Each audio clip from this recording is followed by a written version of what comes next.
안녕하십니까? 2024년 세계 희귀질환의 날을 맞아 Voice of Rare Disease, 대한민국이 알아야 할 희귀질환자들의 삶 행사에 오신 여러분들 진심으로 환영드립니다. 올해부터 세계 희귀질환의 날과 같은 2월 29일에 기념하게 되었습니다. 세계적인 추세에 발맞추어 법정 기념일을 개정한 만큼 이번 기념 행사가 희귀질환에 대한 사회적 인식을 높이고 희귀질환 환자와 가족들의 삶에 새로운 전환점을 마련할 기회가 되기를 바랍니다. 네, 자 이제 본격적으로 현장의 목소리를 좀 들어보는 그런 시간을 갖도록 하겠습니다.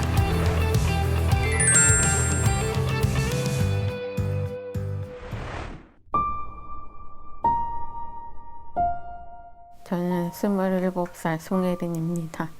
일본어 전공을 했고 워킹 홀리데이 일본으로 가고 싶었는데 그냥 아파가지고 다 무산이 됐어요. 좀 다리 쪽이 많이 아프면서 좀 걷는 게 힘들었는데 그게 못하니까 이제 걷는 게 안 되니까는 이렇게 몸의 근육이 점점 빠지는 거예요. 계속 악순환의 반복처럼 아프니까 못 걷고 그러니까 근육이 빠지고 막 그런 그냥 반복으로. 그러니까 어른이 되면 될수록 저처럼 심한 경우에는 그냥 일상을 앗아가는 병 같아요. 안녕하세요. 저는 방금 영상으로 만나보신 주인공의 엄마 박순배입니다. 현재 저희 아이는 XLH 저인산 혈증 구루병이라는 이름도 생소한 희귀병을 앓고 있는데요. 유전적인 원인으로 인하여 우리 몸속에 꼭 필요로 하는 인이 소변으로 다량 빠져나가서 아이가 비타민 D 치료에 반응하지 않는 그런 질환입니다. XLH 환자가 비급여로 신약을 쓰려면 연간 2억 원에서 3억 원의 치료비를 본인이 부담해야 한다고 합니다. 딸을 위해 XLH 신약의 신속 사용 승인을 요청하는 국민청원을 시작해야겠다고 마음을 먹었습니다. 하지만 결론부터 이야기하면 현재 저희 아이는 소아 환자가 아닌 성인 환자라는 이유로 건강보험 급여 대상에서 제외된 상태입니다. 치료제 없이 하루하루를 고통 속에서 사는 희귀 난치성 질환 한우들이 언젠가는 소소하지만 저희처럼 평범한 일상으로 돌아갈 수 있다는 희망을 포기하지 않도록 경제성 평가 자료 제출 생략 제도가 버팀목이 되어주기를 간곡히 부탁드립니다.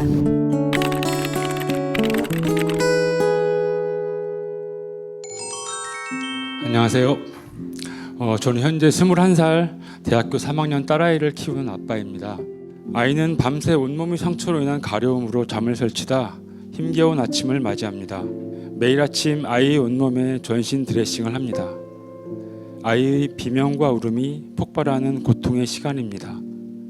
6년 전의 하루였고 오늘의 하루이며 아마 내일의 하루도 크게 다르지 않을 겁니다. 제 딸은 선천성 수포성 표피박리증이라는 희귀질환을 갖고 있습니다. 일상생활의 사소한 마찰이나 자극에도 피부와 점막에 물집과 짓무름이 반복적으로 생겨 광범위한 상처와 흉터가 평생에 걸쳐 지속되는 질환입니다.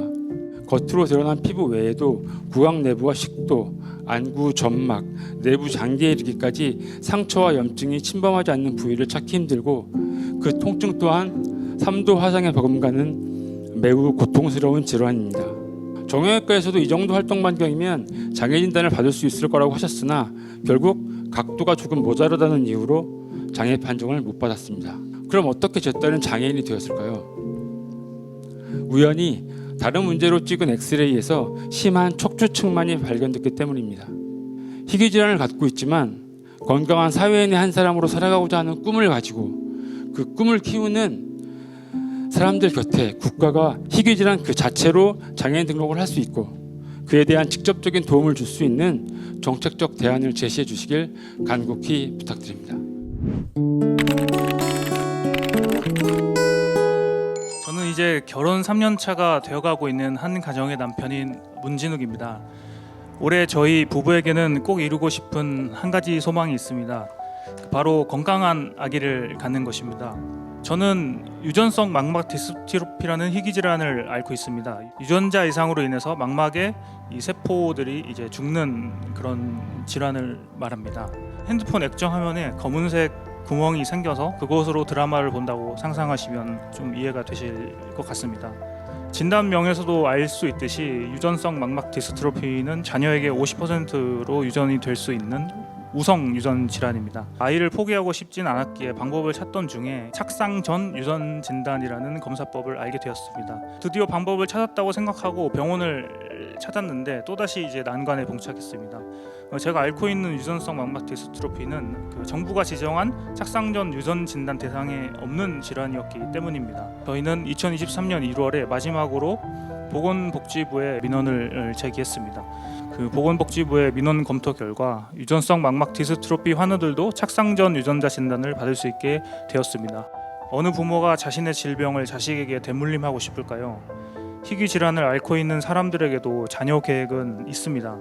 이들의 간절한 바람이 외면받지 않도록 희귀 난치성 질환 환우들과 다음 세대를 위한 관리 방안도 하루빨리 수립해 주시길 간곡히 부탁드립니다.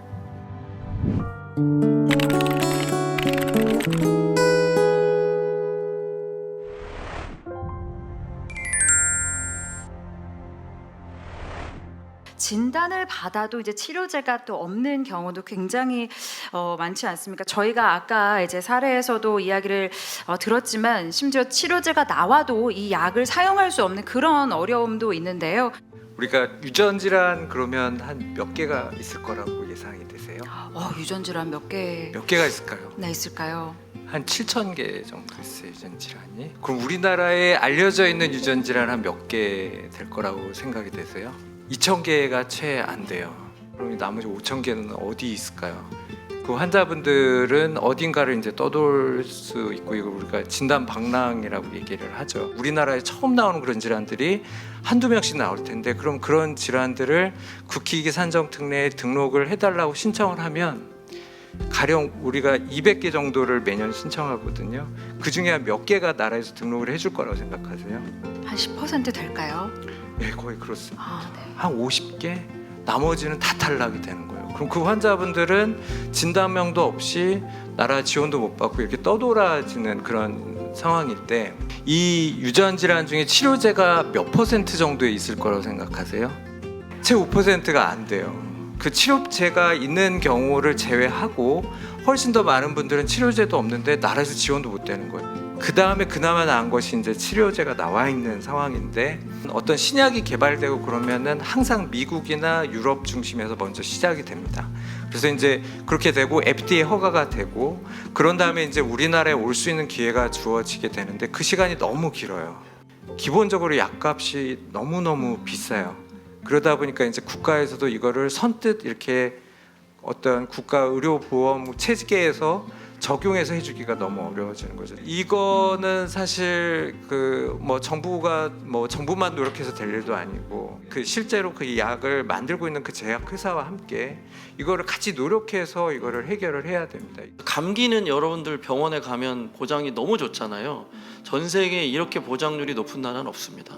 근데 오히려 중증은 보장 확대에 실패한 거죠. 왜냐하면 보험료 올리는 게 거의 세금 올리는 거에 같은데, 그렇게 경제적 부담이 점점점 되면서 못하고 있는 거고, 하지만 뭐 이걸 내버려 둘 수는 없잖아요. 누군가는 환자들 입장에서 개선을 해가야 되는데 논쟁의 주제가 너무 크고, 그런데 우리가 여기서 좀 생각을 해봐야 되는 건, 이제는 좀 자신 있게 얘기를 해야 하지 않을까?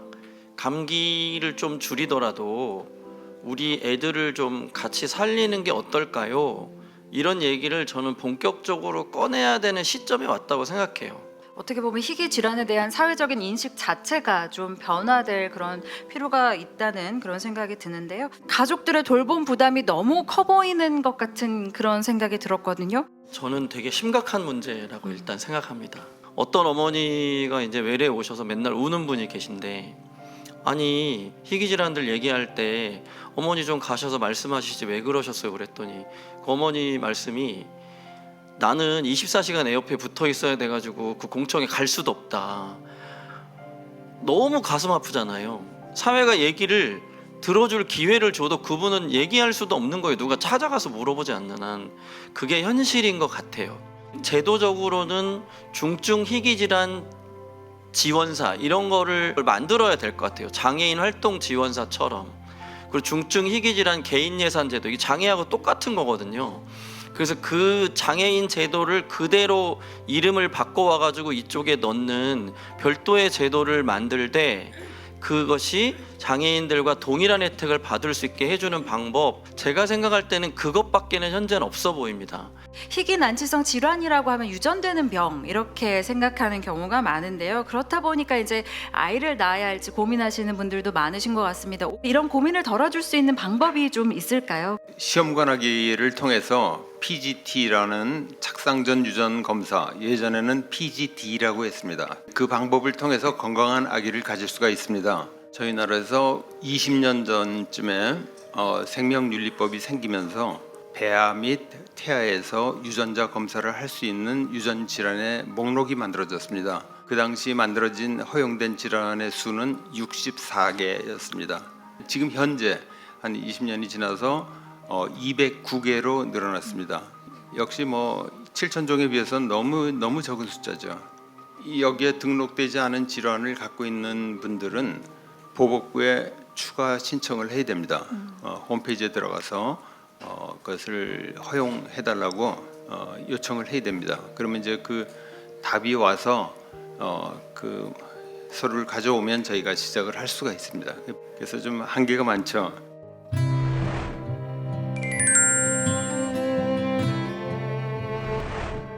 희귀 질환 VHL 환자입니다. 작년에 그 희귀 질환 치고는 되게 기적적으로 저희가 약이 좀 나왔습니다. 그래서 5월 4월에 제약사 담당자님을 만나게 돼서 4월에 이제 시약처에 신청을 하신다고 이제 희망적인 얘기를 좀 들었습니다. 처음이다 보니까 이런 거에 대해서 이제 그 보험이 적용될 수 있게 하기 위해서 저희 환호 단체에서 이렇게 할 수 있는 방법이 따로 있을지, 이런 방법을 조언해 줄 수 있는 게 있으실지 주시면은 참 감사하겠습니다. VHL이라고 말하는 건데 이제 몸에 이제 양성 혹이 생기는 그런 건데 그 중에서 드물게 이제 이게 악성으로 진행하는 경우가 있어서요. 악성으로 가는 그런 것들에 대해서 지금 약물이 이제 효과가 나와서 이제 그게 식약처 심사 들어간 걸로 알고 있는데 식약처가 허가가 안 되면 이 약을 구할 수도 없어요. 외국에 가서 내가 사오지 않는 한.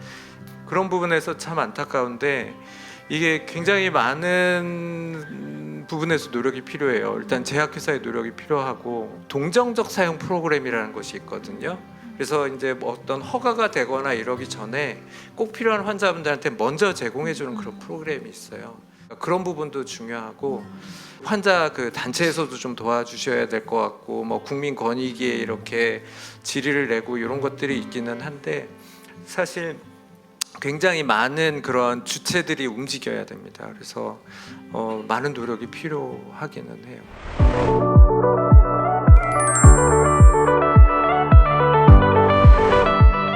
FDA 허가하에 있는 임상시험은 700개 이상이라고 하니까 다 만족을 할 수는 없겠습니다만은 그래도 여전히 좀 많은 부분을 차지하고 있다고 합니다. 아직은 적지만 더 많은 연구들이 지금 이루어지고 있다고 하고요. 지금부터라도 저희 제약회사도 굉장히 많이 더 임상 연구를 활발히 해서 하나의 치료제라도 더 공급하는 목표로 조금 더 노력하도록 하겠습니다. 올해 2월 2일 발표된 제2차 건강보험 종합계획에 이런 문구가 들어 있습니다. 중증희귀 난치성 질환의 보장성을 강화하겠다. 앞으로 5년간. 굉장히 의미 있고 상징적인 선언적인 내용이 들어있기 때문에 저희가 5년이지만 5년을 기다리지 않고 올해 한 해 이 그 중증 질환 치료제 의약품 보장성 강화를 위한 노력을 끊임없이 같이 해야 될 것 같습니다.